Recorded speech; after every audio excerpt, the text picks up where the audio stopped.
Majira ni saa 12 saa za Afrika Kati, saa 1 majira Afrika Mashariki. Hii ni Amka na Baraka1 TV na mimi ni Rajabu Wakili Kabonga. Ili kwanza kupata habari zetu za moto kila siku, tafadhali like pia subscribe Baraka1 TV. Tuko pia Facebook pamoja na TikTok, like na follow page zetu, na hivyo utakuwa kwanza kupata habari zetu za moto kila wakati. Na kwanza ni muhtasari wa habari za moto. Kivu ya Kusini, mapigano makali ndani ya tarafa 4 jimboni Kivu ya Kusini, moto waka kwa magaidi wa M23. Kivu ya Kaskazini, wazalendo wapo nyuma ya FARDC kumpiga M23, huku mkoani Ituri walijiunga na Serpia Toma Lubanga warejea ndani ya jiji la Bunia. Kinshasa, Rais Felix Antoine Tshisekedi Tshilombo aitupa nje M23 kwenye mazungumzo yanayoandaliwa hivi karibuni.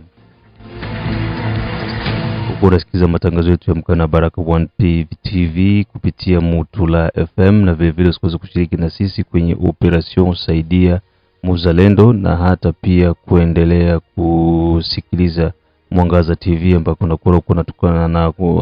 unakutana na baadhi ya matukio yote ambayo yako nazidi kulindima kutoka mashariki mwa Jamhuri ya Kidemokrasia ya Kongo. Na moja kwa moja bila kupepesa macho, tuanze na taarifa hizi kutoka jimboni Kivu ya Kusini, ambako mapigano makali ndani ya tarafa 4 M23 yazidi kula moto. Tuanze na tarafani Fizi.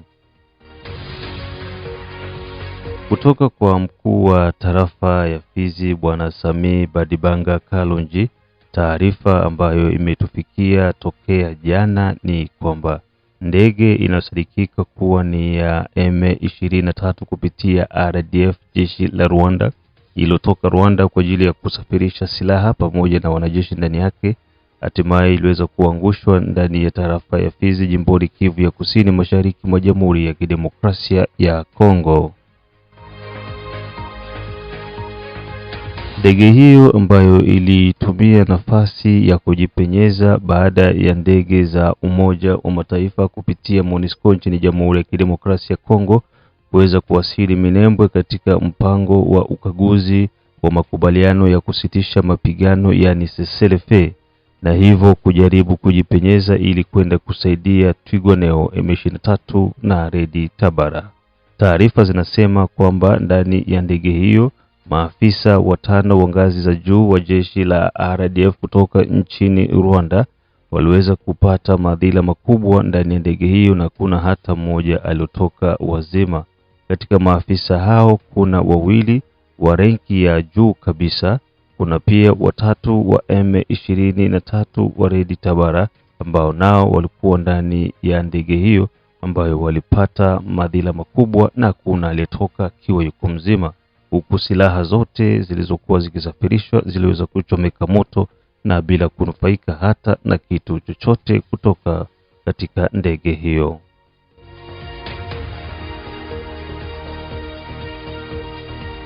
Kuangushwa kwa ndege hiyo kumeweza kuwatia hasara kubwa magaidi wa M23, maana katika mipango walikuwa nayo ni kwamba ndege hiyo ilikuwa na silaha nyingi na za kutosha ambazo wangeanzisha mashambulizi kuelekea Baraka na pia kushuka ndani ya jiji la Uvira, na pia kufungua njia ya kwenda mpaka ndani ya mkoa wa Tanganyika ndani ya jiji la Kalemi.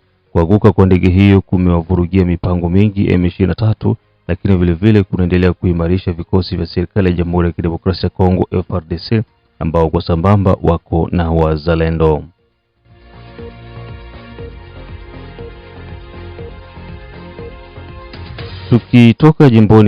Tukitoka tarafani Fizi tuingie tarafani Walungu, ambako mapigano makali yamesikika, huku silaha nzito zikitumika ndani ya Nzibira tarafani Walungu, ikiwa ni kilomita zisizopungua 62 kuingia ndani ya jiji la Bukavu. Majeshi ya Jamhuri ya Kidemokrasia ya Kongo pamoja na wazalendo wamekuwa wakitupiana risasi dhidi ya magaidi wa M23, huku raia wakikimbia sehemu ya usalama zaidi ili kuepuka hasara yoyote ambayo inaweza kutokea kutokana na mashambulizi hayo. Wazalendo wameanzisha mashambulizi hayo ili kujaribu kuchukua Nzibira ambayo iko chini ya mikono magaidi wa M23.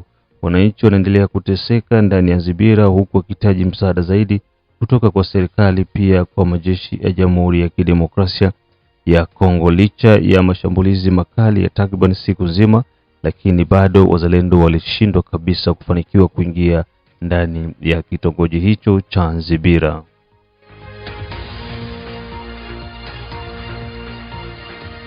Kwa upande wa Kalehe pia mapigano yameripotiwa ambako wazalendo wamekuwa wakilenga mara kwa mara uwanja wa ndege wa Kavumu, lakini bila mafanikio. Kwa takriban siku mbili hivi mashambulizi yalianzika kwa ajili ya kwenda kuchukua uwanja wa Kavumu ambako kunafanyika operesheni nyingi za kupanda na kushusha magaidi kutoka Rwanda kupitia uwanja wa ndege wa Kavumu. Mashambulizi ya wazalendo hayakufua dafu mbele ya magaidi wa M23. Licha ya kushindwa kwa operesheni hizo, lakini bado wazalendo wanaendelea kuhamasisha vijana kujiunga na wazalendo ili kuanzisha tena mashambulizi mapya kwenda kuchukua hayo maeneo ya Kavumu. Yote kwa yote, bado wazalendo wanahitaji msaada kutoka kwa serikali na kupitia FARDC ili kuweza kuongezea uwezo wa silaha pamoja na mahitaji ya kivita ili kuendeleza moto dhidi ya magaidi wa M23. Tukimalizia na maeneo ya Shabunda, raia waendelea kulalamika kamba kila kukicha barabarani, vizuizi kutoka kwa wazalendo, huku wakihitaji kabisa wazalendo kuweza kupunguza makali kwenye kamba hizo. Baadhi ya raia wanasema wamekuwa wakilazimishwa kutoa fedha, na endapo una fedha basi unazalilishwa na unapigwa mbele ya watu wengine, kitu ambacho kinafanya raia kuchukia kabisa hatua hizo ambazo zinakuwa zinachukuliwa na wazalendo. Raia vile vile wanahitaji wazalendo kuwa waaminifu na kuomba, sio lazima kulazimisha, na mtu akiwa hana chochote basi anatakiwa kuweza kuonewa huruma, kwa sababu maisha kwa sasa bado ni magumu. Serikali ya Jamhuri ya Kidemokrasia ya Kongo kupitia oda ya rais wa nchi imeweza kuwataka wazalendo wote ambao wanaweka kamba vizuizi barabarani kuweza kuondoa vizuizi hivyo barabarani mara moja. Tulipozungumza na msemaji wa wazalendo jimboni Kivu ya Kusini wa Ubwela Dalton, alihakikisha ya kwamba kamba zote ambazo ziko barabarani jimboni Kivu ya Kusini za wazalendo pamoja na FARDC zitakwenda zinaondolewa moja baada ya nyingine, na mwezi unaokuja itakuwa nizamu ya Shabunda, Kabare pamoja na Walungu, ikiwemo pia na Kalehe.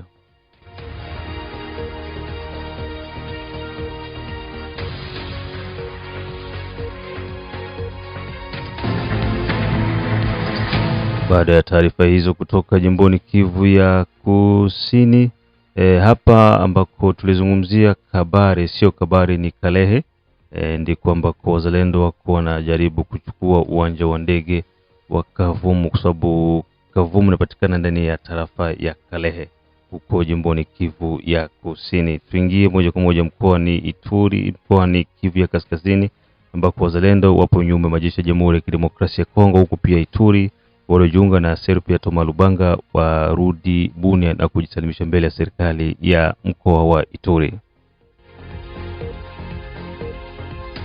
Taarifa kutoka Kivu ya Kaskazini, baada ya baadhi ya maadui wa serikali kulazimisha kuondoka kwa gavana wa mkoa Kivu ya Kaskazini Evariste Somo Kakule, wazalendo wakiongozwa na kiongozi Janvier Karairi wameonyesha nia na uwezo wao na pia kuendelea kuisapoti serikali ya mkoa na hata pia serikali ya kitaifa, huku wakihitaji wazalendo wengine pia kuweza kushirikiana kwa pamoja kwa lengo la kumpiga adui. Wakizungumzia kuhusiana na maendeleo mkoani Ituri, wanaendelea kumpa sapoti kubwa gavana wa mkoa wa Kivu ya Kaskazini kwa kazi kubwa ambayo iko nafanya ya maendeleo ndani ya mkoa wa, hata vile kuahidi kufanya operesheni ya pamoja dhidi ya magaidi wa M23. M23, toujours des hostilités, ils veulent progresser vers de nouvelles zones, mais nous barrons la route à l'agresseur qui vient à l'extérieur de notre pays. Et nous sommes déterminés, c'est l'idéologie du chef de l'État, avec l'idéologie, notre gouverneur militaire et commandant des opérations, j'ai continué que nous allons barrer la route et nous allons fournir les efforts pour faire reculer l'ennemi en arrière et retourner là où il vient. Je félicite d'abord le gouverneur de la province parce que si peut-être il peut rester 3 à 4 ans dans notre province, j'espère que peut-être toute la population de la province peut toucher la réalité et la paix de cette province. Sinon, avec le développement, il est en train de fournir les efforts. Les écoles, la route fonctionne convenablement parce que à partir de Kiboua, Walikale, à nos jours, je compte qu'avec les sociétés qui sont sur terrain, entre autres, il y a 3 à 4 sociétés comme ça, en train d'organiser, entretenir la route. Je compte que Walikale et Kiboua, ça peut être pas moins d'1 heure d'état aujourd'hui. Or, il était plus ou moins toute une journée, si je peux le dire. Sur le plan de construction des écoles et d'autres infrastructures, j'ai continué qu'avec le gouverneur de la province, nous pouvons aller plus loin. Avec les efforts, l'idéologie, avec détermination que le gouverneur de la province, il est en train de montrer la population, il est en train de montrer ça au VDP, je continue que nous allons aller un peu plus loin. Je dirais à la population congolaise qu'elle soit vigilante parce que l'ennemi est encore dans nos portes. Je demanderai encore qu'il fasse confiance aux FRDC, c'est l'armée loyaliste de notre République, qu'il fasse confiance au président de la République, Fatih Beton, les K3 de Paul Kagame, c'est lui les kétamines de Paul Kagame. Bon, les M23 sont des, si je peux dire que, ou si je peux me répéter, c'est, ou bien répéter les paroles de notre président de la République, coquille vide. Ce que je peux dire en bref est que la population, qu'il soit vigilante et qu'il soit brave avec l'idéologie du chef de l'État. Je continue que nous allons trouver la paix et la sécurité. J'encourage les VDP, les volontaires pour la défense de la patrie, parce que nous sommes en train de combattre aux côtés des FRDC plutôt, derrière notre population, derrière l'idéologie des chefs de l'État, derrière l'idéologie des gouverneurs de la province, Somokaku Levariste, pour trouver la sécurité dans notre province. Kwa upande wa Ituri ni kwamba waliojiunga na serpe ya Thomas Lubanga na kukimbilia nchini Uganda hatimaye warejea jijini Bunia mkoani Ituri ili kuweza kuungana na serikali. Hii ikiwa inamaanisha kwamba nguvu za Thomas Lubanga zinakwenda zinapungua. Ce sont deux fils égarés qui ont décidé d'enterrer la hache de guerre. 9 anciens membres de la CRP de Thomas Lubanga qui avaient fui en Ouganda sont de retour en Ituri. Ce mercredi, ils ont eu un échange constructif avec le gouverneur militaire, le général-major Kasongo Mulumba Gabi, devant l'autorité provinciale. Ces retournés ont affirmé répondre à l'appel du président Félix Antoine Tshisekedi Tshilombo axé sur la reconstruction, la pacification et le développement du pays. Selon Patrick Rouvali, ce retour a été rendu possible grâce à l'implication de Max Nissan Amadi, chargé de mission du chef de l'État en matière de médiation et de résolution de conflits. Nous avions répondu favorablement à l'appel du chef de l'État comme Bob Berger de ses troupeaux pour que tous les exilés reviennent au pays pour participer à la paix et au développement. Nous remercions également Excellence Max Nissan pour ses efforts et ses contributions à nos retours dans notre province d'origine pour que nous participions à cette paix. Ce dernier a saisi l'opportunité pour lancer un message fort en direction des groupes armés encore réfractaires à la paix. Au groupe armé, je demande de revenir au processus de la paix, de ne pas tuer la population. Parce que la première richesse d'un pays n'est pas les minéraux, n'est pas les gisements, c'est pas la richesse, c'est d'abord sa population. Vu l'expérience que nous avions vécue, si les groupes armés veulent servir la République, ils doivent s'intégrer officiellement au sein de l'armée pour être formés et puis pour respecter l'éthique et déontologie de l'armée, parce que les groupes armés ne respectent pas ça. Le groupe armé, il n'y a que le sang qui coule, il n'y a que la souffrance. Depuis sa prise de fonction, le gouverneur militaire de l'Ituri ne cesse d'interpeller les Ituriens sur la nécessité de faire la paix et se tourner vers le développement. L'autorité provinciale s'appuie sur les acteurs de tous bords, cheval de bataille du commandant suprême Félix Antoine Tshisekedi Tshilombo, ce qui justifie d'ailleurs le maintien de l'état de siège dans la région. Huku unasikiza matangazo yetu ya Amka na Baraka One TV kutoka mashariki mwa Jamhuri ya Kidemokrasia ya Kongo, ikiwa ni tarehe 28 mwezi ni wa 8 2026. Ni saa 12 saa za Afrika Kati, moja majira Afrika Mashariki.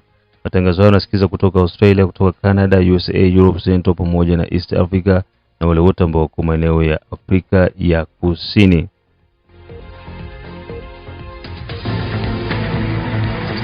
Baada ya taarifa hizo, tuingie jijini Kinshasa ambako Rais Felix Antoine Tshisekedi Tshilombo awatupa nje M23 kwenye mazungumzo. Akizungumza na taifa, rais wa nchi Bwana Felix Antoine Tshisekedi Tshilombo amesema yupo tayari kwa ajili ya kuanzisha mazungumzo Dialogue Inclusive National, na katika mazungumzo hayo ametaja ya kwamba yeyote ambaye anajua alihusika kukamata bunduki dhidi ya magaidi dhidi ya serikali, basi huyo hatahusika kwenye mazungumzo hayo. Kwa maana hiyo kunatengenezwa kamati maalum ambayo itashughulikia hilo swala, na muda si mrefu mazungumzo ya kitaifa yatafanyika na yatakuwa chini ya uongozi wa serikali ambayo yeye mwenyewe ndiye ataongoza mazungumzo hayo. Kutoka jijini Kinshasa, yupo rais wa nchi Bwana Felix Antoine Tshisekedi Tshilombo. J'ai décidé de convoquer le dialogue national pour la paix, la cohésion et la refondation de l'État.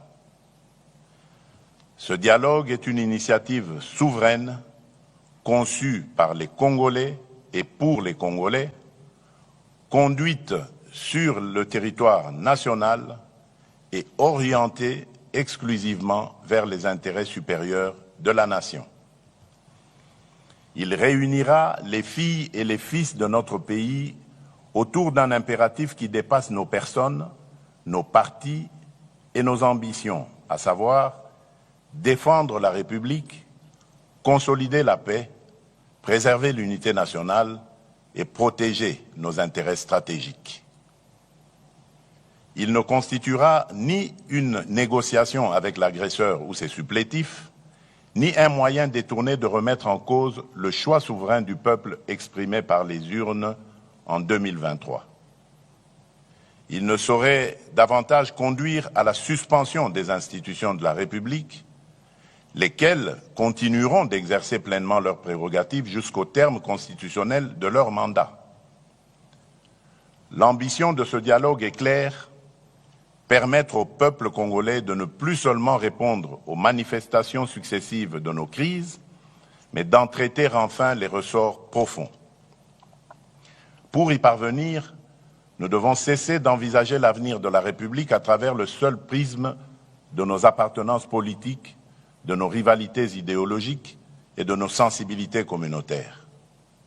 L'intérêt supérieur de la nation doit prévaloir sur toute autre considération. La République nous précède, nous dépasse et nous survivra. La cohésion nationale à laquelle nous aspirons ne commande ni l'effacement de nos divergences, ni la renonciation à la pluralité démocratique. Elle se fonde sur le respect des différences et la liberté du débat, et se mesure à notre capacité à défendre des projets distincts sans trahir la République, comme à vivre pleinement nos appartenances culturelles, linguistiques, provinciales ou politiques, sans jamais les placer au-dessus de notre commune citoyenneté congolaise. Car si la démocratie nous autorise à nous opposer, la patrie, elle, nous interdit de nous déchirer. Mais très chers compatriotes, ce dialogue national se distinguera d'abord par son ancrage territorial. Il ne commencera pas à Kinshasa, mais au cœur de nos 26 provinces, de nos territoires et de nos communautés. Avant les assises nationales, une vaste consultation politique et technique sera organisée dans chaque province. Des forums préliminaires réuniront au chef-lieu provincial les populations, les autorités locales, les députés nationaux et les sénateurs élus de la province, les représentants des entités territoriales décentralisées et déconcentrées, les partis et regroupements politiques de la majorité et de l'opposition, la société civile, les autorités coutumières, les confessions religieuses, ainsi que les milieux professionnels, économiques, universitaires et scientifiques. Chaque province établira en toute franchise son propre diagnostic. Les causes de l'insécurité, les conflits fonciers et coutumiers, les tensions communautaires, les insuffisances administratives, les inégalités, les obstacles au développement et les réformes jugées nécessaires. La consultation associera également les institutions et services publics nationaux, les entreprises et établissements publics, les organisations des femmes, des jeunes, des travailleurs, des personnes vivant avec handicap et autres personnes vulnérables, les entrepreneurs, les agriculteurs, les enseignants, les chercheurs, les artistes, les professionnels de santé, les acteurs de l'économie informelle ainsi que la diaspora congolaise. Chaque entité consultée formulera ses priorités et ses propositions. L'ensemble de ces contributions sera consolidé dans un document de synthèse nationale qui constituera le socle des travaux et garantira l'ancrage populaire des assises nationales. Ainsi, les assises de Kinshasa ne seront pas le point de départ du dialogue, mais l'aboutissement d'une parole recueillie à travers tout le pays. Le peuple congolais ne sera pas appelé à entériner les conclusions d'une négociation menée sans lui. Il sera la source, la conscience et le véritable auteur de ce processus. Les assises nationales réuniront des délégués reflétant la diversité politique, institutionnelle, sociale, territoriale et culturelle de la nation. Ce dialogue ne sera la priorité d'aucun parti, d'aucune institution, d'aucune confession religieuse, d'aucune personnalité ni d'aucune majorité politique. Il garantira une parole libre, contradictoire et responsable dans le respect de la Constitution, des lois de la République et de l'intérêt national. Telle sera sa différence. Une différence de méthode, d'ancrage et de nature. Toutefois, l'inclusivité ne signifie ni l'effacement des principes, ni la confusion des responsabilités.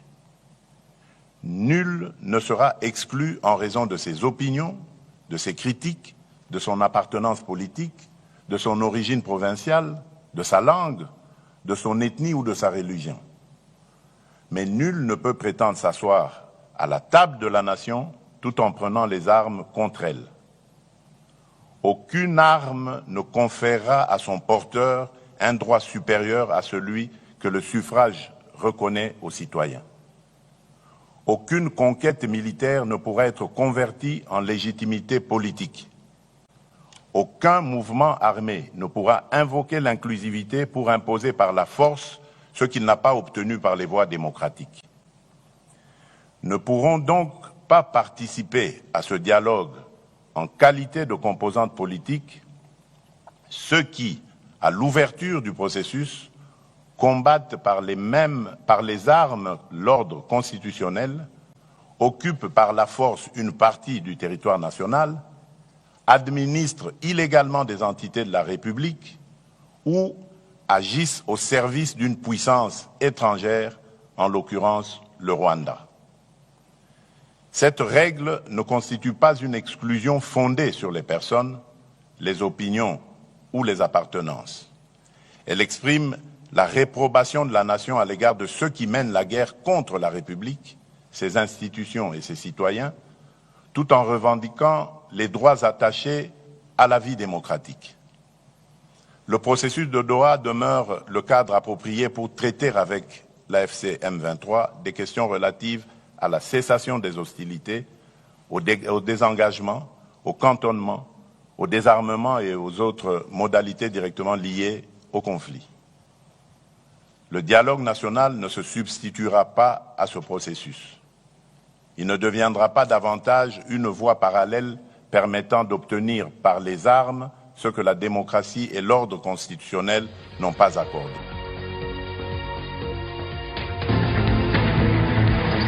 Na huo ndo mwisho wa matangazo yetu kutoka Baraka1 TV. Mengine tukutanane majira ya saa 6, saa 9 pamoja na saa 12.